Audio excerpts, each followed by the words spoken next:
Welcome back to That Time When. Matt Miller with you in Studio 4. This is the podcast series where we take you through the archive here at Trekzone. On this edition, we're continuing to work through the very start of the list of our podcasts. We beamed into Supanova in Brisbane quite a few years ago now, and we met Gary Jones, gate technician Walter. This was a fun chat.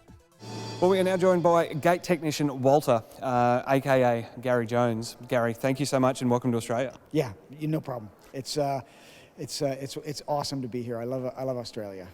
How many chevrons were locked to get here? There were six encoded, one locked. Oh, fantastic! See, fantastic. You obviously could never operate the Stargate. No, well, there were just too many blinky light units. There were way too many blinky light units. Yeah. Now, what was it like to work on a show such as Stargate? Obviously, in the beginning, it wasn't anything major, but it turned into this massive cult show. What was it like? Well, for me, I was a character that I didn't really get, until I got there and was really involved in the show, I didn't really sort of see where I fit in. But the more they kept bringing me back and say, my agent would call me and say, they've written you into this other episode. Are you available? Yes, I am available. And so I'd show up, and then I was like counting all the chevrons, and that got to be funny after a while because it was like, trying to make that really serious. Chevron 1 encoded, Chevron 2 encoded, Chevron 3 encoded, doing my little typey thing. And then after a while, I noticed in some of the scripts, they would just cut it down from, I go Chevron 1 encoded, and then they just cut away. Like, yeah, we know what you're doing. Yeah, we get it, Gare. You don't need to say 7 of them.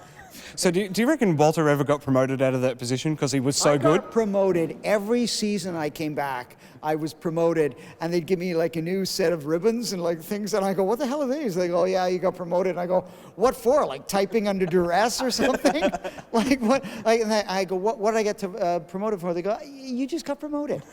You just got, don't worry about it. So I went from a sergeant to a staff sergeant to a chief master sergeant to, I just kept going up and up and up. And then finally I had fans coming up to me who were actually in the military going to me, well, you can't go any higher.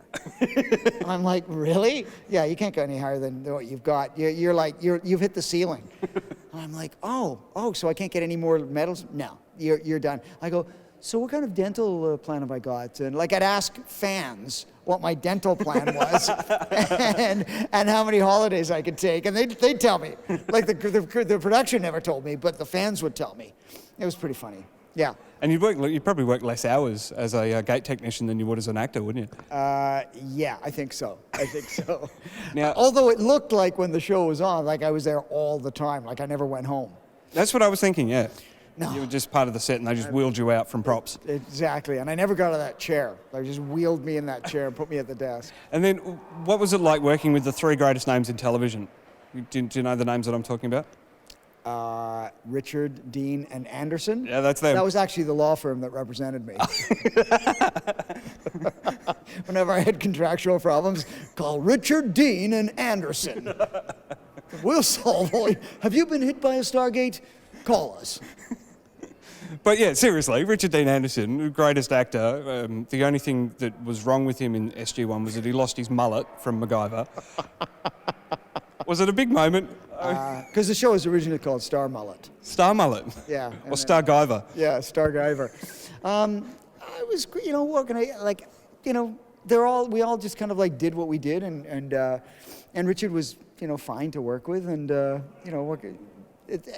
can't really say, we didn't hang out, you know what I mean? And he was too good? He was in his own trailer? I'd be like, oh, yes, yeah. I didn't share a trailer with Richard Dean Anderson. It's like, dude, I'm changing. Can you turn around? Can you look away? I'm putting my flight suit on. No, there's none of that. He had his own trailer. Yeah. I think to tie it back to Star Trek. I had a room with a toilet. Well, that's really all you need, isn't it? And a place I could just hang my coat. That's all I need. That's all you need. It really is all you need. See, so what was he doing? Well, had the mullets. Had to have three mullets. Collection of mullets just hanging up on the wall. Yeah. It was a real thrill to chat with Gary backstage at Supanova in the very early days of Trekzone podcasting. Certainly come a long way since then.